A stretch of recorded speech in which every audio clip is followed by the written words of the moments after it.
Muy buenas tardes, apreciables amigas y amigos. En nombre del Colegio de Sinaloa y de Creativo 7 Editorial, agradecemos su asistencia en esta presentación del libro Personajes de la Historia de México.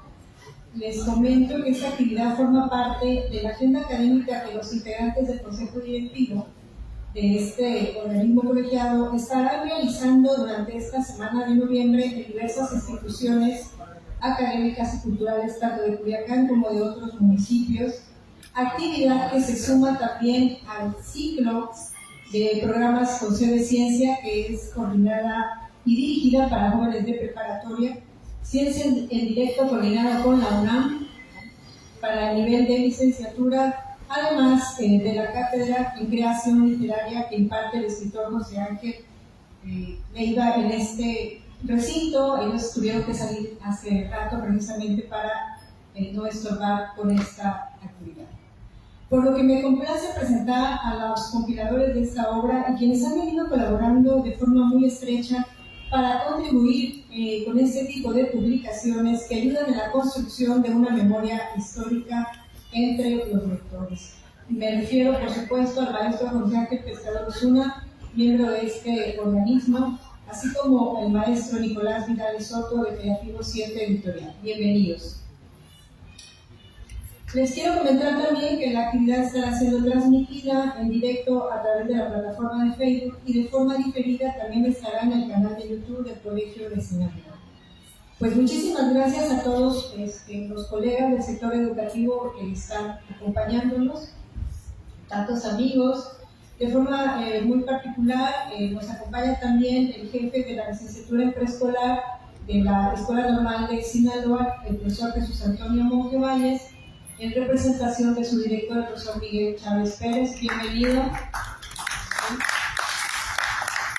Una colaboradora muy entusiasta del Colegio de Sinaloa, representante y fundadora justamente de la Fundación Enrique Peña Martínez, doctora Olga Peña.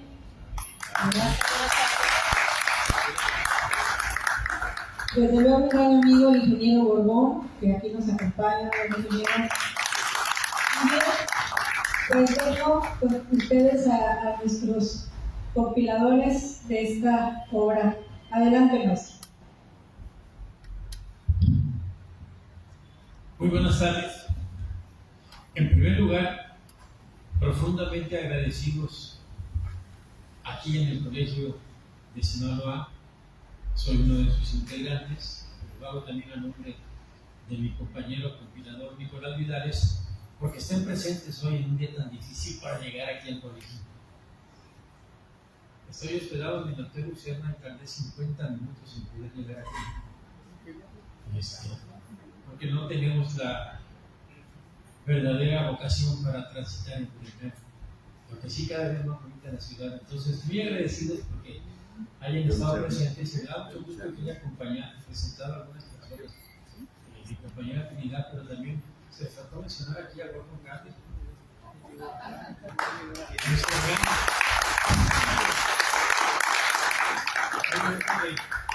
Su esposa en Tela, a veces me equivoco en el nombre.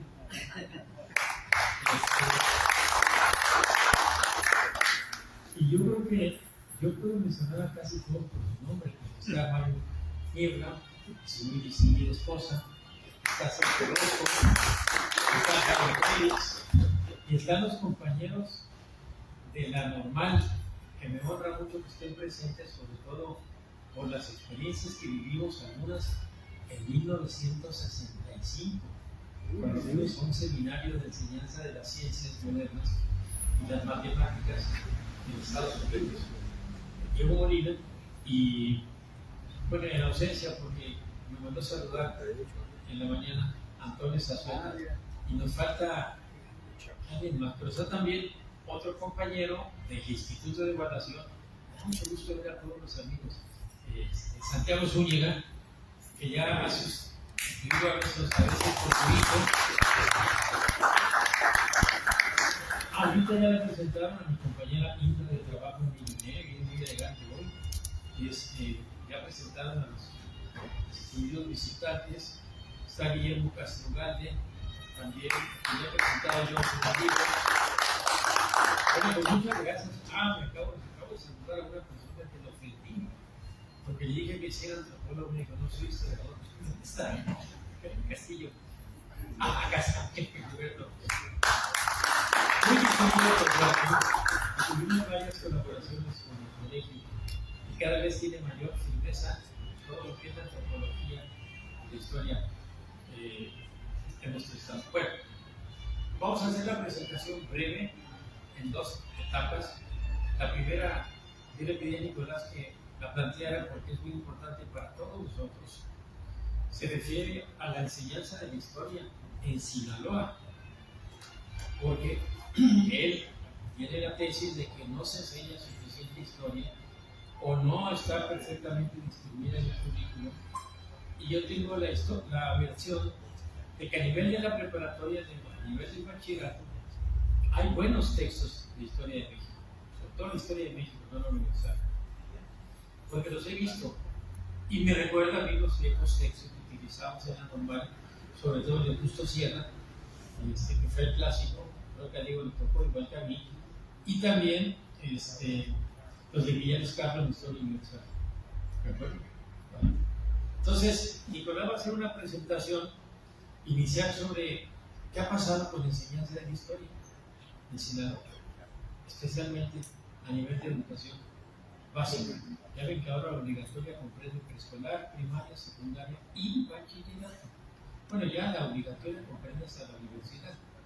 Y al final les voy a hacer un comentario sobre algo que podríamos reunirnos todos nosotros para discutir lo que está pasando en el Estado en materia de la reforma educativa. Es bien importante, en materia de libros de texto gratuito. Y en tercer lugar, el conflicto que se da en la universidad y el gobierno del Estado por las cuestiones de las educativas. Me parece que son tres temas fundamentales que nos ayudarían a poner en claro muchas de las cosas que faltan en esta materia educativa. Entonces, le voy a dar la palabra a Nicolás para que haga esta introducción con algunas de las ideas muy importantes que él tiene en materia de lo que es la documentación, de lo que es la historia, y yo voy a plantearles básicamente lo que es lo estructural del libro que vamos a presentar hoy, con algunos de los antecedentes. Se van a sorprender ustedes, lo estoy diciendo completamente convencido de lo que van a escuchar, no porque lo diga yo, sino porque ya está escrito y porque tenemos este problema desde hace más de 30 años, que parece que ya se resuelve. Todavía volvieron a entrar al problema con los libros de texto de Batito, pero cuando ven ustedes los libros de texto de Batito y ven las referencias que se hacen a la enseñanza de la historia, se van a dar cuenta que es lo mismo que estaba en los 70 y lo mismo que pasó en los 60 cuando nació el primer libro. ¿Qué pasa? Algo ahí.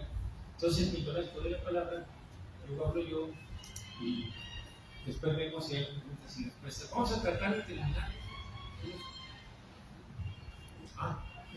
en unos 40 minutos para que no nos pasemos el tiempo reducido y tengamos oportunidad de un buen vino que afortunadamente vino mis sobrinos, mis dos sobrinos, y me trajeron unas botellas de vino que me llevan a mi casa con mucho gusto. ¿Sí las trajeron? Perfecto. Entonces, comenzamos. Muy bien. Muy buenas tardes. Voy a entrar directo ya cosa que ya hizo los agradecimientos por la asistencia de todos ustedes. Voy a partir diciendo que yo concibo a la historia como una ciencia que se actualiza permanentemente.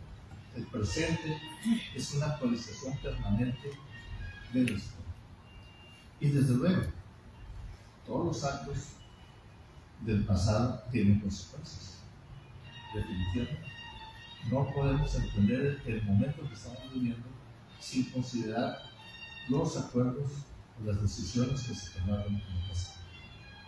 Hay gente que dice que la historia lo único que hace es estudiar los hechos del pasado, son irrepetibles y ya no tienen importancia. Yo les digo, el día de ayer viviste, es un hecho del pasado, pero tú sigues vivo. Entonces, ¿cómo que no? Lo que hiciste ayer tiene consecuencias de hoy, definitivamente. Y el momento de la vida de una sociedad es eso, es la recopilación, la actualización permanente de las decisiones que la sociedad tomó anteriormente. Y en el anteriormente nos vamos a tantos años como queramos. Los maestros, cuando enseñamos historia, nos enfrentamos a dos momentos que son importantes. Un momento es, ¿qué voy a enseñar? Y normalmente esto lo resuelven los historiadores, los investigadores, y desde luego llega el momento en que a través de los órganos especiales el Estado dice, esto es lo que se va a hacer, esta es la historia que vamos a enseñar. Los maestros van a enseñar esta historia. Y difícilmente nos podemos nosotros poner en el plan de que es cierto o es mentira, es lo que vamos a enseñar. La otra parte es más interesante, es cómo lo vamos a enseñar. Y en el cómo lo vamos a enseñar entonces viene lo que hemos dicho. Una de las consecuencias de la enseñanza de la historia es que cuando nos referimos a lo nuestro, a nuestro entorno, a nuestra región, estamos sembrando semillas de identidad. A través del conocimiento y la enseñanza de lo nuestro, de lo regional, estamos enseñando, estamos formando en los jóvenes una actitud hacia el mañana. Vaya,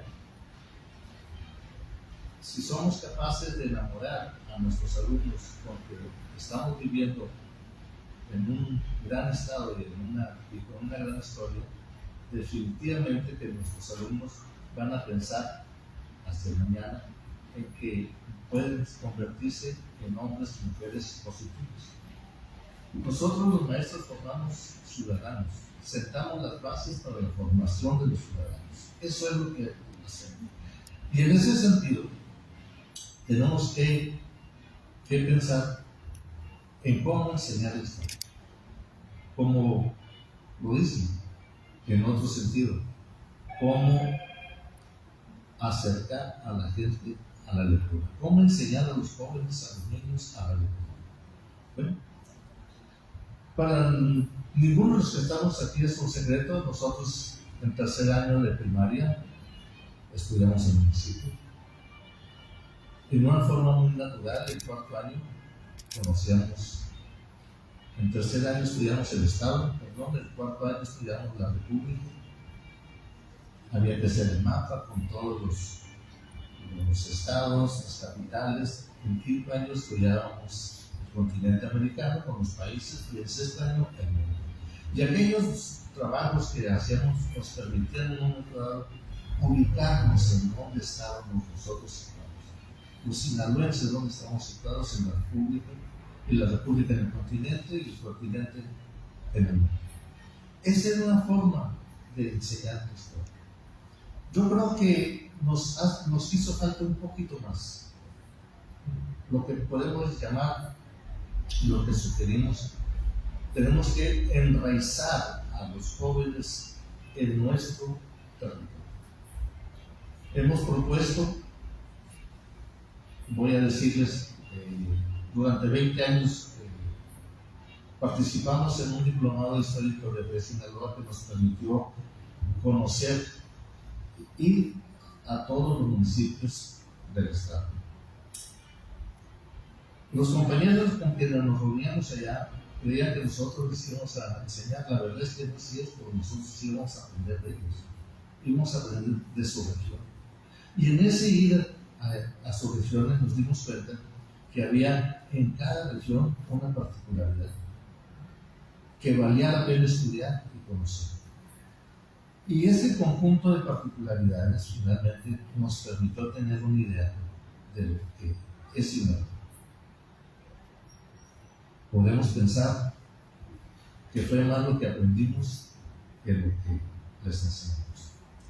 20 años por Sinaloa es una tarea que nos impusimos nosotros solos, pero finalmente fue una tarea que nos permitió conocer el Estado y sus regiones. Bueno, A raíz de todas estas experiencias, llegamos a la conclusión que una forma de enseñar la historia, haciendo que los niños y los jóvenes entendieran quiénes eran en el lugar donde estaban viviendo, era empezar con el árbol genealógico. ¿Quiénes son sus papás? Sus abuelos.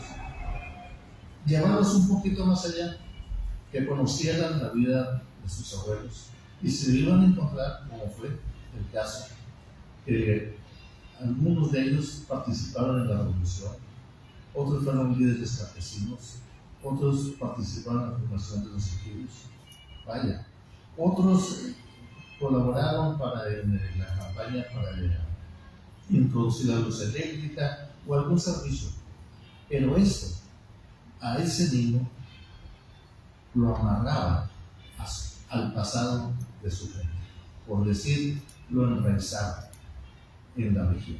Sabía que esa región, ese lugar donde estaba viviendo, era producto de las gestiones que estos antepasados habían hecho. Creo que esto sirvió en algunos casos porque con el tiempo, ahora lo sabemos, hay jóvenes ¿sí? que se han distinguido en esas comunidades porque se han convertido en líderes de estas comunidades. La enseñanza de la historia entonces nos permite acercarnos a ese gran proceso que es la identidad social. ¿Qué pasa con nuestros jóvenes? Desconocen lo que es Sinaloa, lo ignoran. Esa materia de historia y geografía de Sinaloa que se mantuvo durante 20 y tantos años, hoy no está en el currículo escolar. Se enseñan cosas aisladas de Sinaloa, pero no hay un curso que permita que el joven conozca más a fondo, en un momento dado, su tierra, su terreno, lo que tiene, las potencialidades naturales y desde luego las potencialidades sociales, económicas también. Esto nos hace enfrentarnos entonces con la juventud. ¿Qué tipo de jóvenes, qué tipo de estudiantes son? A través del internet y a través de la tecnología, conocen todo el mundo, pero no conocen Sinaloa. Y estos jóvenes que no conocen Sinaloa, vaya, no van a tener idea de la importancia que ha tenido Sinaloa en los procesos sociales que a través de la historia hemos vivido. ¿Por qué don Benito Juárez dijo en un momento dado que Sinaloa era el estado sensible? Está en Morelos. Porque los sinaloenses en la etapa de la reforma y la lucha contra el imperio se distinguieron, ¿sí? Sin claudicar. Estos hechos históricos, ¿sí? Cuando los jóvenes los conocen, se asombran finalmente. O sea, ¿cómo es posible que en un estado como que se vivía entonces hubiera gente dispuesta a defender lo que se llama la soberanía nacional? Y ejemplos como ese tenemos muchos. La verdad es que Sinaloa es un estado que tiene una gran cantidad de hechos sobresalientes. Lo hemos dicho en otro momento. General Estrada estableció las bases para la doctrina internacional de los pueblos. Pero don Raúl Cervantes Ahumada no tuvo límites. Mientras los reyes de España dividieron el mundo en dos partes, una para los portugueses y otra para los españoles, don Raúl le entregó el mar a cada uno de los países del mundo que tenían por alcance común. Las 200 millas marinas del mar patrimonial hoy a México le garantizan que el petróleo del Golfo de México sea mexicano. Entonces cuando exponemos, cuando se expone estos sucesos tan valiosos y tan importantes, la verdad es que estamos sembrando en los jóvenes lo que llamamos semillas de identidad. Hoy nuestros jóvenes se identifican con el corrido, con el narco, pero no se identifican con nuestro Cristo. Bueno, entonces volver o insistir en la enseñanza de la historia y la arqueología de Sinaloa en la educación secundaria, en la educación básica, sigue siendo una materia importante. Es algo que ese ausente nos está haciendo mucho daño, bastante daño. Y lo que hay que buscar desde luego es esto. Fue el ingeniero Renato Vega en su campaña para la gobernatura quien escuchó que la materia de historia y geografía debería de incluirse, y lo hizo. Muy curiosamente, han sido los militares que nos han dado más atención a lo que es el quehacer cultural, el campo de la cultura. Hay que recordar, el general Eloy Velázquez le dio en el presupuesto un espacio al campo cultural. La edición de las obras aquellas voluminosas sobre el crucista y los poetas sigue siendo una cosa admirable totalmente. El mismo general Leiva nos dio el Parque de Constitución y el Museo de Historia. Y Vara nos dio también los estudios, le dio atención a esos elementos, esas imágenes que reflejan finalmente lo que son, lo que es la esencia de los municipios y la del Estado. Hubo gente que no quedó conforme, pero finalmente se hizo. Lo tuvimos y lo tenemos. Y ahora sabemos que los escudos municipales representan en gran parte a esa entidad. En Sinaloa tenemos un valor social que es importante, el trabajo. En Sinaloa nos distinguimos por el trabajo. 1.100.000 hectáreas bajo riego en 60 años de trabajo. Vamos a darle 20.000 hectáreas por año. Implica trabajo, mucho esfuerzo. 11 presas que almacenan 25.000 millones de metros cúbicos de agua. Aunque estén seconas, es mucho trabajo. Tenemos carreteras, como dijo, para ir y venir. Y tenemos mar. Y todavía la gente sigue sembrando en sus albergues, podemos decir, sigue sembrando en tierra grandes cantidades de un camarón y de otras especies que siguen siendo muy importantes en la exportación y en la economía de los sinaloenses. Quiero decirles, pues, cuando Ferrusquilla dice en su canción que en Sinaloa se trabaja hasta en las noches, es cierto. Ese trabajo de los sinaloenses es lo que nos ha permitido tener lo que tenemos. Y es muy difícil pensar que esto lo podamos perder precisamente por la falta de identidad de los jóvenes a su tierra. Ese famoso trabajo fácil, que no es tan fácil, ¿sí?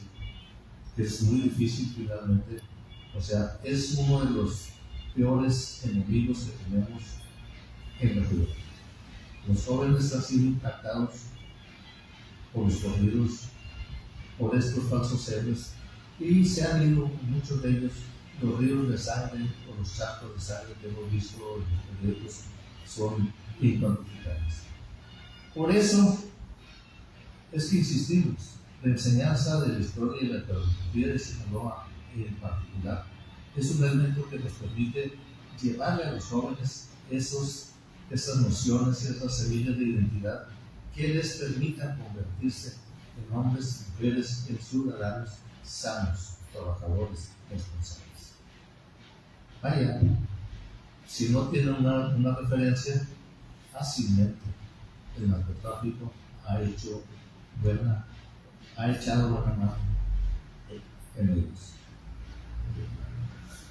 Vuelvo entonces, ¿qué enseñamos los maestros? Cuando menos los maestros de mi tiempo, ¿sí? como Marco Antonio, como Agustín, o sea, sabíamos lo que estábamos enseñando. Estábamos enseñando lo que era Sinaloa y estábamos enseñando que estábamos convencidos, para decirlo, que era importante formar a los nuevos ciudadanos. Hoy tenemos un sistema educativo cada vez más amplio, más numeroso, pero los resultados no son precisamente los más apetecibles. En quinto año sacamos la escuadra. Hoy la escuadra no aparece por ningún lado porque el aparatito te lo dice así. O sea, nuestros jóvenes han dejado de pensar eso y de reflexionar. Es necesario, por lo menos concluir con alguna de las reformas educativas, porque en este país las reformas educativas han quedado inconclusas. Viene un nuevo sexenio, un nuevo pensamiento académico en ese sentido, y lo que se había empezado no se concluyó y hay que volver a empezar. Entonces, en este cuento de empezar y no terminar, la verdad es que el proceso educativo cada vez se nos diluye más, menos resultados. Un día le pregunté a uno de mis maestros, ¿qué estás haciendo? Estamos formando una nueva generación. Él muy claro. Sabían muy claro lo que estaban haciendo con nosotros. Yo quisiera que los maestros de hoy tuvieran esa idea, que estuvieran conscientes de estar formando la siguiente generación. Vamos a decirlo, 50 años después, 60 años después, el maestro ya no es el mismo maestro. Ya hay una nueva formación, hay un nuevo pensamiento en los jóvenes estudiantes de la normal, y es natural, la vida nos llevó por otros rumbos. Cierro reiterando, la enseñanza de la historia y la geografía de Sinaloa nos permite sembrar en los jóvenes esta semilla de identidad que nos permitirá, o les permitirá en un momento dado, amar a su tierra, quererla. Y quererla significa trabajar por su tierra, formar una familia, hacer un buen trabajo como padres, seguir con esta generación que siempre está por delante, tratando de que la siguiente generación sea cada vez mejor. Yo le agradezco mucho a mis maestros, tuve magníficos maestros. De todos tengo gratos recuerdos, pero estoy convencido de que ellos sabían lo que estaban haciendo. No sé si lo lograron mucho conmigo, pero de lo que estoy convencido es que ellos hicieron su tarea y a nosotros nos toca hacer nuestra parte. Muchas gracias, Nicolás. Entre las muchas presentaciones que tenemos, creo que esta es la mejor. Te faltan 3. Bueno, yo voy a platicarles algo bien interesante. Reitero, no porque yo lo haya dicho, escrito, sino porque es la historia misma. Este libro, que se llama, no tiene el número, pero son 62 personajes de la historia de México, es un conjunto de biografías. Y voy a explicar de dónde vienen, porque biografías sobre los personajes importantes de la historia de México hay muchas biografías, con diferente sentido, a veces con diferente variante ideológica. Ustedes ven los textos de Francisco Villa, por ejemplo, o los de Juárez, en autores que son conservadores y en autores que son un poco más liberales, son contrastantes. Recuerdo el libro de Francisco Bulnes sobre Juárez. Francamente uno ni quiere leerlo, pero tenía que leerlo, en contraste con todos los muchos que hay de este personaje. Entonces, son biografías.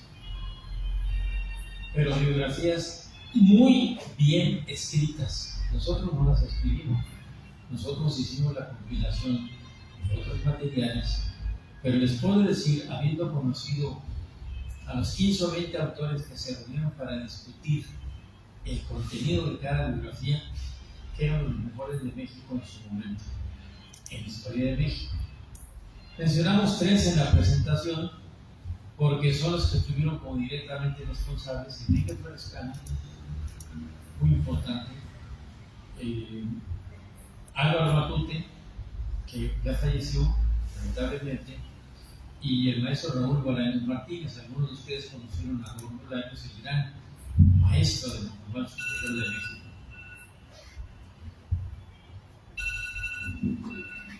Está bien eso porque se ve mejor que el jardín de los Celestes que Pérez Prado. Pero es de Mocorito. No te hablan del más allá, ¿verdad? Que bueno, lo vamos a homenajear la semana próxima. Y pronto vamos a ponerle un municipio de alguna calle y otras cosas. Y bien se merece el repito. Bueno, estos que les mencioné los 3, pero se juntan con Benito Solís, se juntan con Raúl Mejía Zúñiga, se juntan con muchos otros que fueron una playa de profesores de la normal y de la normal superior que hicieron verdadera historia, así como la plantea Nicolás, pues que están tratando de formar nuevos profesores. Pero, ¿por qué se pusieron a hacer las biografías? Eso es interesante, y es un proceso más que interesante, importante para todos nosotros. Por eso fue que nos dimos a la tarea de compilarlos nuevamente, de presentarlos como parte de un conjunto de obras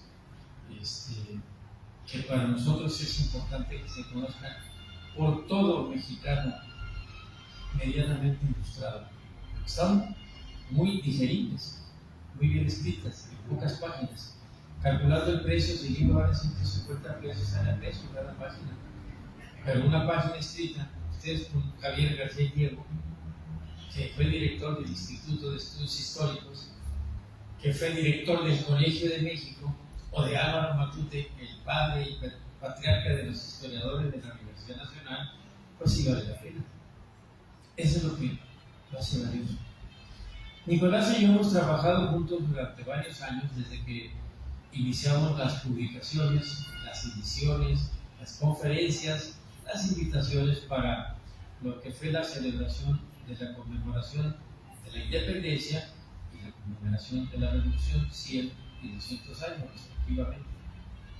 Y tuvimos muchas actividades en el Estado, algunas de las cuales se tienen que volver a repetir. Vayan ustedes ahorita al Congreso, al edificio del Congreso local, y se van a dar cuenta que hay un bellísimo mural dedicado a la Reforma, que fue coordinado por Rina Cuellar, gran académica sinaloense, y que todo el mundo lo ve como una reliquia, porque están todos los personajes importantes de la Reforma, los que escribieron las leyes y los que ayudaron a difundirlas y los que representaron a México en el exterior, ahí, en ese lugar.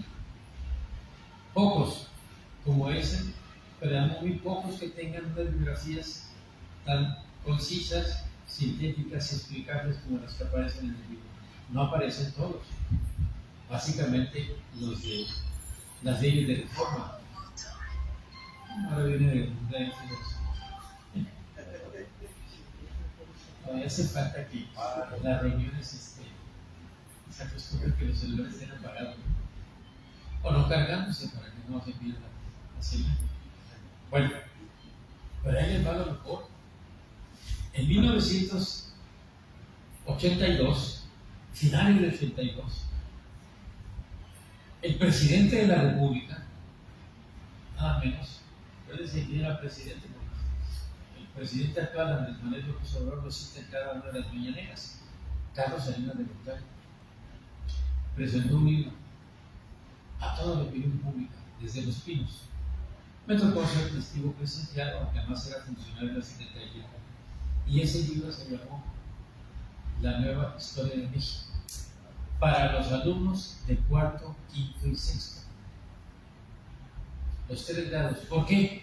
Porque se trataba de subsanar la insuficiencia de la enseñanza de la historia en los pasados 20 años, cuando vino un cambio al plan de estudios y se sustituyeron las asignaturas que había historia, civismo y geografía por las áreas, el área de ciencias sociales que agrupó geografía, historia y civismo. Fíjense lo que hizo una reforma curricular. Prácticamente desapareció la historia y buena parte del civismo. De la geografía no se diga porque ya la teníamos prácticamente desaparecida hasta que volvió desde la universidad y la preparatoria para la educación primaria. ¿Qué pasó cuando se presentó ese libro? Algo muy interesante. Apenas terminado la reunión ahí en Los Pinos, ya había una entrevista afuera de la sala principal, donde estaba la maestra Esther Gordillo con otros de los dirigentes del sindicato, que no habían conocido el libro a fondo porque se estaba presentando. Tenía prácticamente 2 días que había salido de la imprenta, 7 millones de ejemplares, porque era para 4º, 5º y 6º de primaria, en aquel momento. ¿Qué dijo la maestra? Vamos a revisarlo, porque parece que hay cosas que no se mencionaron y otras que parece que se exageraron. Recuerdan que venía el programa de solidaridad, recuerdan que venía, ustedes, la matanza de Tlatelolco, venían en ese libro. Y normalmente en la historia se piensa que uno debe dejar los sucesos importantes hasta 40 años antes de la época que se está viviendo. Eso es un consenso, desde los anales hasta la historia convencional, todos. Por eso van a ver en este libro que se llega hasta el presidente Adolfo López Mateos, porque esa fue una conclusión que llegó después de aquel libro donde trataba el programa de solidaridad expuesto por el presidente y donde ya hablaba del ejército con su participación en la matanza de Tlatelolco.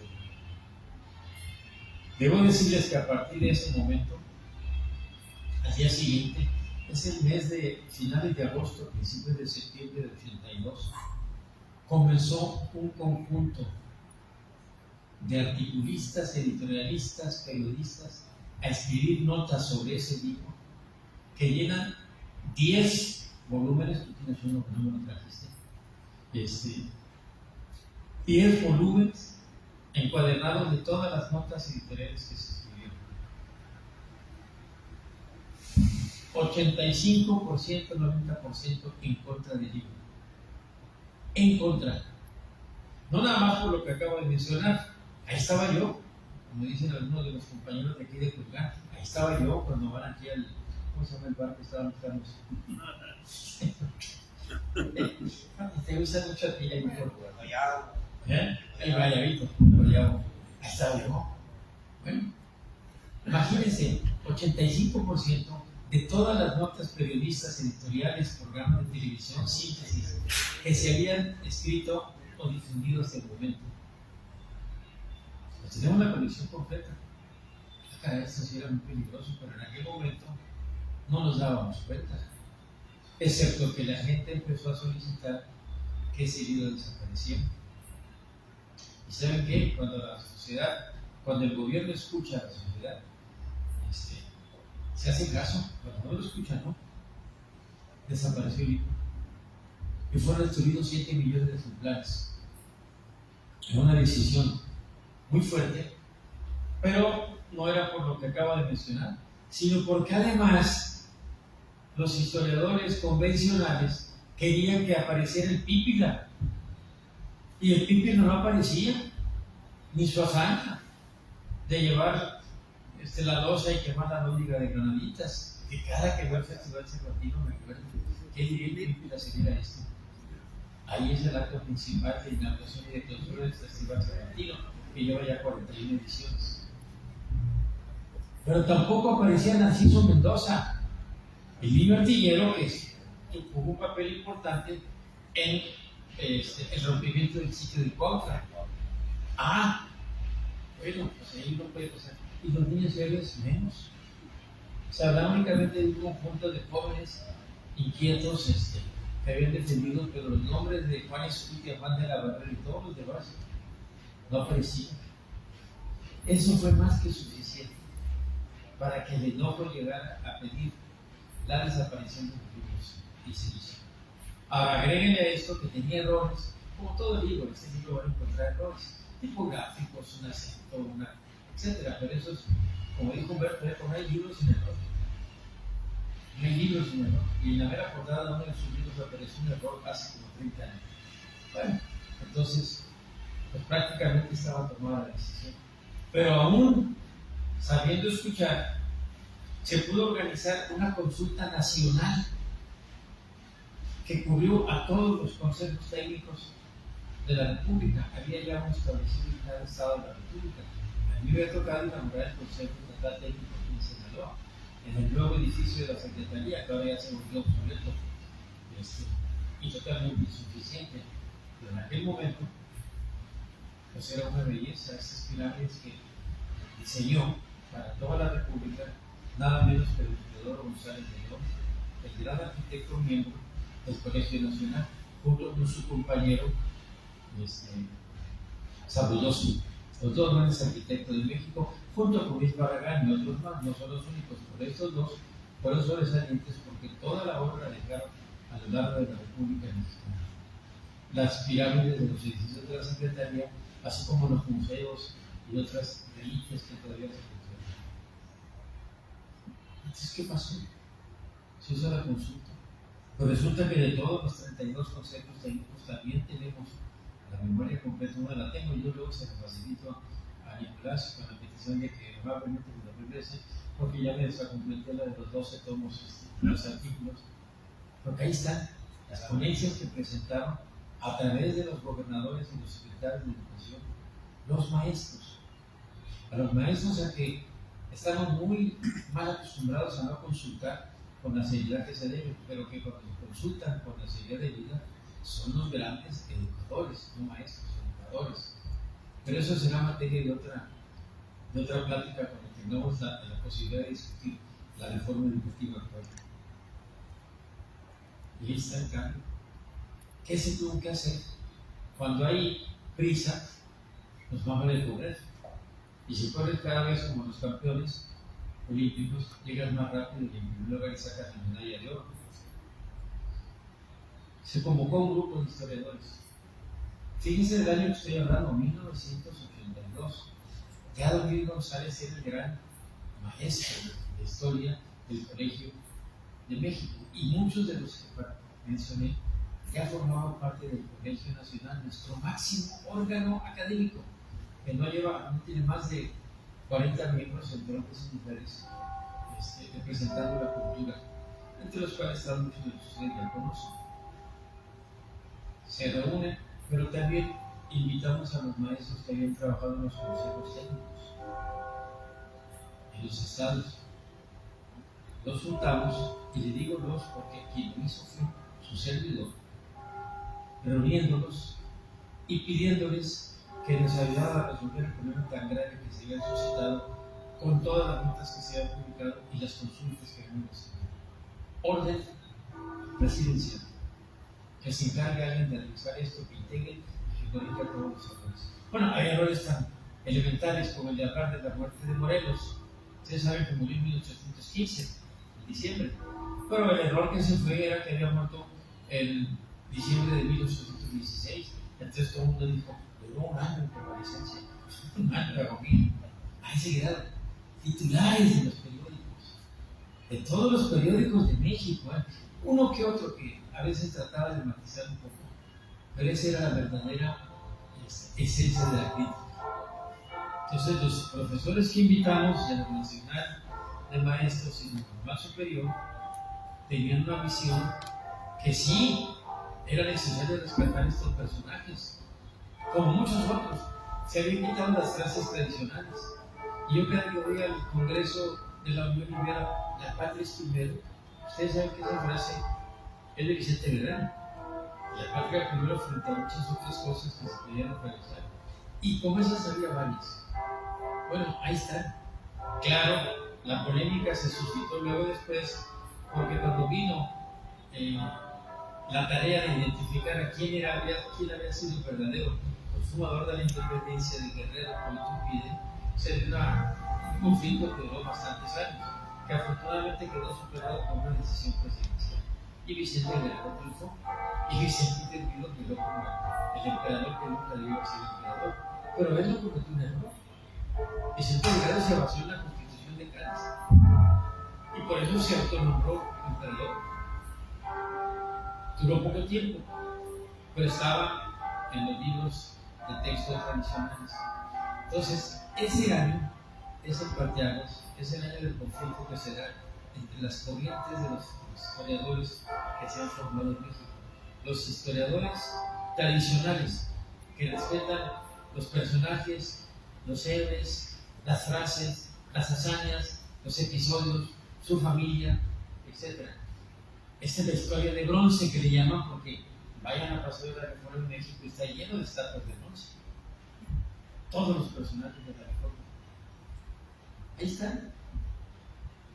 Y en otras partes de la República. Y la historia crítica, o la historia que surgió con todos estos nuevos historiadores, como los que mencioné, Enrique Pérez Cano, el propio Héctor Aguilar Camín, con un libro excelente que se llama La Frontera Nómada, Javier García Diego, Álvaro Matute, las corrientes universitarias que de alguna manera se oponían a que la historia se siguiera enseñando conforme el enfoque tradicional de personajes, aventuras, héroes, etc. Y no la historia aquí. Ese conflicto hasta hoy permanece. De 1982 a la fecha, hasta hoy. Ahora ya hay una versión diferente, porque ya los nuevos autores de libros de historia que añaden algunos párrafos copiaron algunos textos de los libros que salieron en la época de Lázaro Cárdenas, pero aún todavía de los libros que aparecieron en la época de la reforma del 84 de la normal y la normal superior. Pasajes completos que uno ve, esto los tomaron de la economía política de Bakunin, se acuerda de la tradicional que se usaba en la preparatoria, o de la de todos los autores que se revisaban. Hay un grave error. A mí me gustaría platicar y discutirlo en un pequeño conversatorio. ¿Por qué no se interpretó correctamente el materialismo histórico y copiaron frases? Pues unas gentes que lo vieron, que siempre hay conservadores. Pero ¿por qué hablar ahorita del socialismo? Si eso ya no se habla. No, claro, hace 40 años, 50. Se habla de otras variantes, pero no del socialismo como tal. Ya el comunismo desapareció, salvo algunos países que quedan por ahí, pero se incluyeron, porque se quedaron con una vieja idea de Marx, de que la historia debería tener su fundamento en el materialismo y que la filosofía del materialismo dialéctico combinado con los ciencias históricos fue lo que aplicaron en Cuba y que les dio buen resultado. Allá sí, y escribieron nuevos libros y son los que se tomaron como punto de partida para otros. Hasta la fecha sigue el conflicto. Todavía sigue la discusión entre la historia de bronce y la historia crítica, o la historia que no es de bronce. ¿Por qué? Porque lo que quieren es que se hable del episodio de Francisco Villa, de tal como fue, y con las memorias de don Martín Guzmán, pero no necesariamente con todos los episodios que quieren pintar como el gran personaje. Algunos como el gran revolucionario, luchador social, otros como un guerrillero y un salvaje robavacas. Es cierto, no estoy exagerando. Ahí están los libros. Entonces, cuando se trata de juntar a estos autores, se les invita, se les dice, escriban una nueva historia. Y lo hicieron. O sea, una nueva historia que tuvo un tiraje muy pequeño y coordinó Felipe Garrido en varios de los capítulos, pero se trataba de tener el nuevo libro que sirviera para cuarto, quinto y sexto. Estaban años escolar corriendo y se termina el libro. Es un libro que no se puede conseguir tan fácilmente, porque entonces la Secretaría optó por otra opción. Como faltaban los personajes que acabo de mencionar, el Pípila, y son personajes de la verdadera historia de México, a lo mejor a veces un poco exagerado, como que pesaba 5 toneladas la lápida que llevaba el Pípila, pero era una piedra que llevaba arriba de la espalda. Pues este monumento al Pípila en Guanajuato Sí lo tienen. Es como ahora tenemos aquí en Irapuato San Judas Tadeo, porque nos va a ir muy bien. Nos va a ir bien. Nos va a ir bien. Pero fue lo mismo. Y entonces, estos autores, fíjense, imagínense tener a una persona como Raúl Bolaños Martínez. Si ustedes lo hubieran conocido, se hubieran impresionado a Raúl Bolaños. ¿Lo conociste? No, superior. Sí, yo trabajé con él mucho tiempo y me impresionaba. Digo, maestro, ¿por qué guarda tantos detalles? Es importante, la historia es presente, pescador, pero también es la base del futuro. Y ya me quedaba engañado, ¿qué podía decir yo? Pues sí, como un historiador, tiene razón. Pero las fechas, los hechos, los acontecimientos. Ustedes deben conocer un libro que se llama, de un actor norteamericano de California, Los Ángeles, Eric Bachman, que se llama La Otra Rebelión. Si no lo conocen, busquen, es un libro muy grueso de 1000 y tantas páginas, pero que les habla de la independencia que nosotros no conocemos. Nosotros conocemos la independencia del centro de la República, de Valladolid, y de la toma del sur por Morelos, el gran guerrillero del sur, y de llegar hasta Cuautla, y de llegar y quedarse en la puerta. Eric Bachman les plantea cómo se dio la independencia en todas las comunidades pequeñas.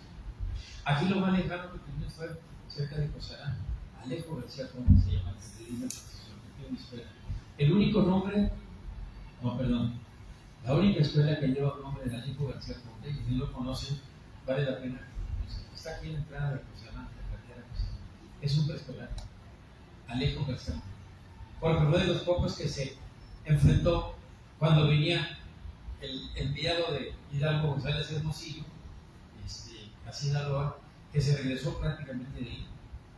Quedó la historia, y Alejo García Conde después fue un gran colaborador en la causa independentista. Tenía varios matices, pero lo importante fue eso. Bueno, él sí lo menciona, y como muchos otros, lo que posee Sonora, lo que posee Durango, nosotros no lo conocemos. ¿Qué es lo que decía Nicolás? La historia debe ser para fortalecer la identidad. Y aquí lo que se acaba de publicar un libro recientemente en el colegio por Roberto Bracate y nuestro compañero aquí, Carlos Azueta, sobre cómo se fortalecen las identidades y las nacionalidades con los libros a través de la historia y de la religión. Se acaba de publicar, yo creo que hace como 3 meses. Entonces, de ahí viene el conflicto. Pero termino diciendo esto porque ya nos vamos a pasar del tiempo. Sale un libro, y sale el libro Historia de México. Desgraciadamente no lo tenemos a la mano, pero es un libro precioso donde se corrigen todas estas cosas y los maestros quedaron encantados. Pero para subsanar aquella falla tan grave que se había cometido, salió una antología. No, la prácticamente hipergoñada. Para pedirse la antología. Es que queremos mostrárselas porque la antología tiene una muy parecida portada a esta. Entonces, este todavía no estaba impreso hasta ahora, pero estaba en la historia que tiene una portada, luego la antología que tenía otra portada y que es otra portada. O sea, el libro de historia original, más la antología, más constituye la triada para un curso de historia efectivo, positivo, ecléctico y de alguna manera para la educación obligatoria, pero especialmente la base, secundaria, primaria. Entonces, esta portada, la van a ver ustedes, es del libro de Diego Rivera, Los Murales de la Secretaría. El otro es de un gran pintor que tiene el cuadro ahí en la Comisión Nacional del Libro de Texto Gratuito, que es el que adorna el despacho del director de la comisión.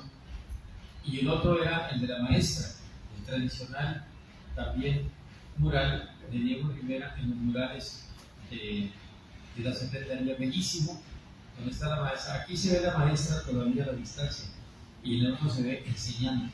Pero aquí ven ustedes a los personajes de la revolución, a los militares o a los soldados de la revolución, a los maestros, a los alumnos y a los campesinos sembrando la tierra. Me recuerdo ahora que tenemos el problema del maíz otra vez aquí en Sinaloa. Parece que no entendemos. Pero bueno, es de gente bien interesada, bien enterada de cosas. Esas son las tres portadas. Entonces la próxima vez vamos a tenerlas, pero en grande, porque tenemos la idea de presentar los murales que nosotros hicimos para todos los municipios durante las conmemoraciones, pero para presentar el conjunto, es la historia de Sinaloa y la historia de México, con los personajes ahora sí de la historia de México. En el caso de la independencia aparece Pablo de Villavicencio. En la historia de la revolución pues aparecen los finaleses más distinguidos, pero entre otros aparece Claudia Leonel sí, en la reforma. Y en la revolución todos los personajes que ustedes quieran de alguna manera recordar, hasta Salvador Alvarado, el fundador del Politécnico, Juan de Dios Batis, y todos los personajes importantes como el general Juan Banderas aparecen en los lugares. Entonces queremos lanzarnos a esa siguiente empresa, conmemorar y ya de otra manera el libro, con una explicación de la historia de México y la historia de Sinaloa. Eso va a ser la terminación, porque este libro, pues les comento rápidamente, son 62 biografías muy leíbles. Las pueden leer en una noche, como dicen algunos autores, yo no soy tan rápido, pero otros sí. Es bueno para sus hijos y para sus nietos y para sus sobrinos, para que lo lean, porque está en letra muy accesible. Ya prácticamente se corrigieron todas las erratas. Y tiene muy buenas ilustraciones, tomadas básicamente de internet, pero falta mucho que lo miren. Ignacio Ramírez, que se ve, me recuerdo porque estuvo muy perdido allá por Mazatlán, Ignacio Altamirano, Pancho Villa, todos los personajes, para que lo vayan leyendo y con una introducción donde explicamos este problema y por qué hasta la fecha tiene vigencia el conflicto entre Villavicencio y la historia. Qué bueno que ya hay esta preocupación. ¿Qué está César Villavicencio? César, ya se fue.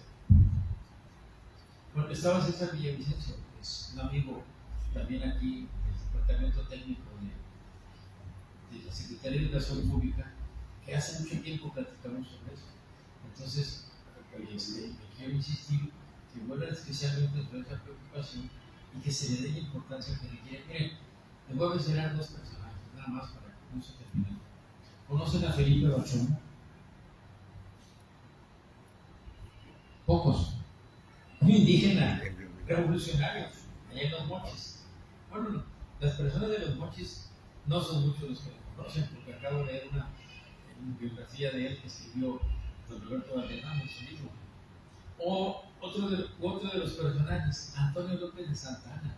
Sabemos que es 11 veces presidente, pero no sabemos qué es lo que le ofrecieron los conservadores de acá de México para que aceptara después de la tercera ocasión, en la cuarta, y siguió siendo presidente 11 veces. Entonces, son pasajes que no se deben conocer nada más porque son pasajes interesantes, sino porque tuvieron un significado especial. Las elecciones de Porfirio Díaz. Sí, estuvo desde 1880, fue la primera, 34. Después viene su compadre Manuel González, y luego viene otra vez él, y desde ahí se sigue hasta 1911. ¿Y cuánto tiempo duró la revolución? Del 20 de noviembre al 15 de mayo del 2011, ni un año duró la revolución mexicana. Claro, pues están los pasajes, obviamente de Luciano Carranza, y luego se atraviesan las convenciones, y luego Pancho Villa, y ahí estas biografías están aquí, pero están tratadas con un matiz que no se trata de decir, este es el bueno, este es el malo, porque luego tendemos a caer en eso. Entonces, con eso terminamos aquí este libro. Es un libro muy económico. Ya le dije a Nicolás que cada vez que le bajar el precio lo baje. Pero, de todos